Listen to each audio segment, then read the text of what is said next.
We've got a lot of news. Let's just get right into it. We have Lawrence O'Donnell showing many examples of Trump's obvious mental decline. I'm glad someone in the mainstream media is finally talking about this. AOC called out the hypocrisy and the lies in this big-ass, ugly bill that was passed by the Senate and is probably going to get passed by the House. And it's about no tax on tips. And Bernie Sanders was on a right-wing podcast and got these guys to agree with him. We need Democrats to go anywhere and everywhere. Let's start with Bernie Sanders. Here is a clip of Bernie Sanders on Andrew Schultz's podcast, and let's talk about it afterwards.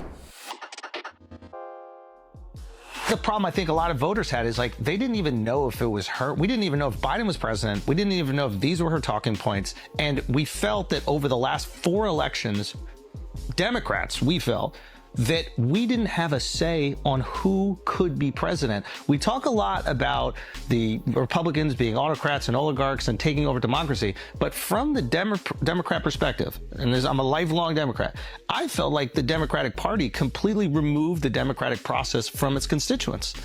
And I think they need to have some accountability of that. No argument here. I donated for you. I mean, I wanted you to, like, 2016, I was like, this is going to happen. This guy's going to do it. And it felt like they stole it from me. And I'll be honest, it broke my heart when you supported him. Look, but you have, in the world that I live in, you got a choice. And I mean, a lot of people, including my wife, agree with you. But, you know, you're down to a choice. Is it going to be Hillary Clinton or is it going to be Donald Trump? Not a great choice. But it ended up being him anyway, so why don't we burn it down? Well, because it's easy to say burning it down means that children are not going to have, you know, food to eat, that the schools will deteriorate, people will not have health care. I got it. And I'm an elected official. I got to represent the people. That's fair. And I can't turn my back on. But then could we not also say if ostensibly there hasn't been a fair primary for the Democrats since 2008, are they not also a threat to democracy? Yes. We often hear... Fair enough. That is, yeah, I'm not going to argue with that point. So a couple of things. I love, first off, that Bernie Sanders got Andrew Schultz to agree with him. Then when Andrew's like, let's burn it all down. Let's burn it all down. And Bernie's like, no, because then people are going to get hurt. And he agreed with that. I think that's really important, that these people are reachable. They're not monsters. You know, they may have voted for the wrong person, but they're still persuadable. And I think that's really important to call out. Now, I want to ask you too, like, what do you think of this attack on the fact that the Democratic Party hasn't had a real primary since 2008? I'm actually not sure how I feel about him agreeing with that. I don't know. But I do think we should have had one last year. And I think we might not have a Donald Trump presidency if we were to have actually had a primary. And I think that's something that I think a lot about.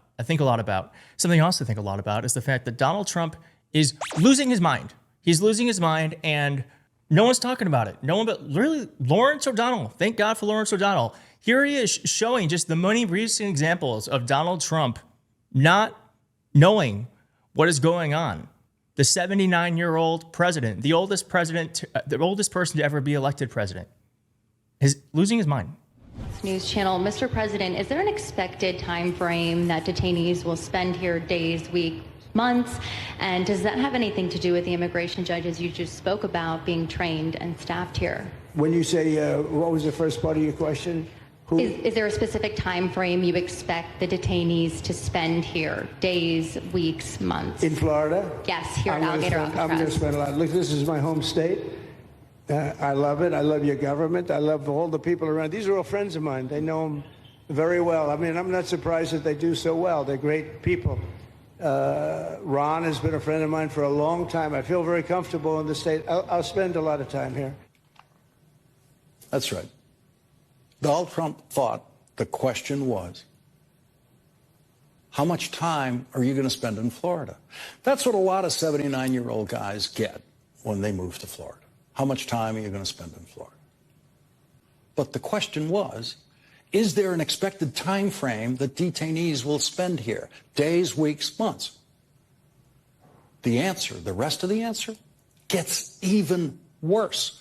I stopped it there to spare you hearing the actual sound of the banality of Donald Trump's creeping dementia and his cruelty. I'm going to read to you what he actually said. Here is what he continued to say in the wrong answer to that question.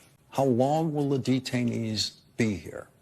He said, I'll spend a lot of time here. I want to, for 4 years, I've got to be in Washington. I'm okay with it because I love the White House. I even fixed up the little Oval Office. I made it. It's like a diamond. It's beautiful. It's so beautiful. It wasn't maintained properly, I will tell you that. But even when it wasn't, it was still the Oval Office. So it meant a lot. But I'll spend as much time as I can here.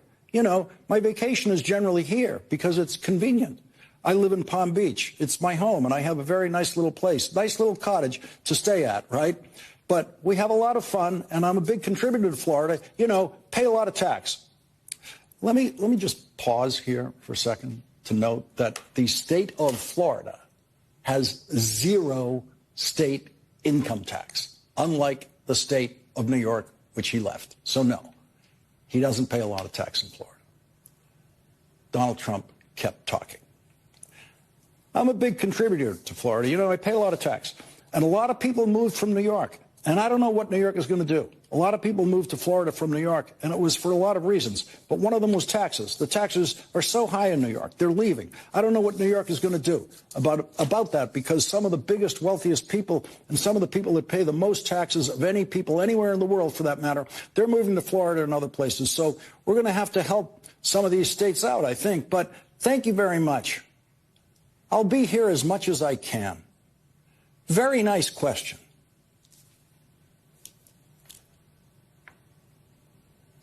He's not there. There's a character named Donald Trump with a red hat and orange makeup who shows up at these events and words come out of his mouth, but he's not there. His mind, as exhibited from that response to that very simple question, does not work. And that is a crisis for the United States of America.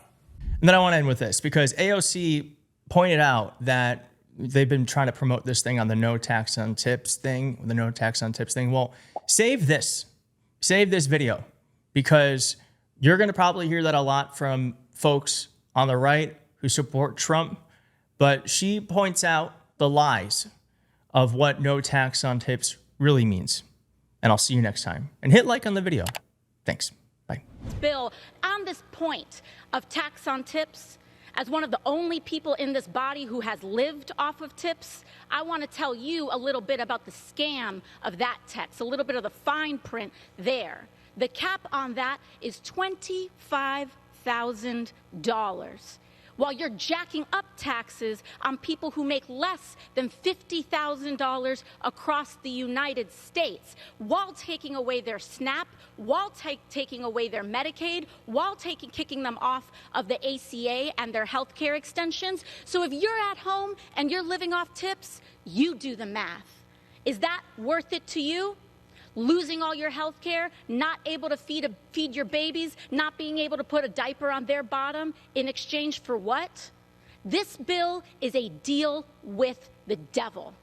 It explodes our national debt. It militarizes our entire economy, and it strips away health care and basic dignity of the American people. For what? To give Elon Musk a tax break and billionaires the greedy taking of our nation. We cannot stand for it, and we will not support it. You should be ashamed.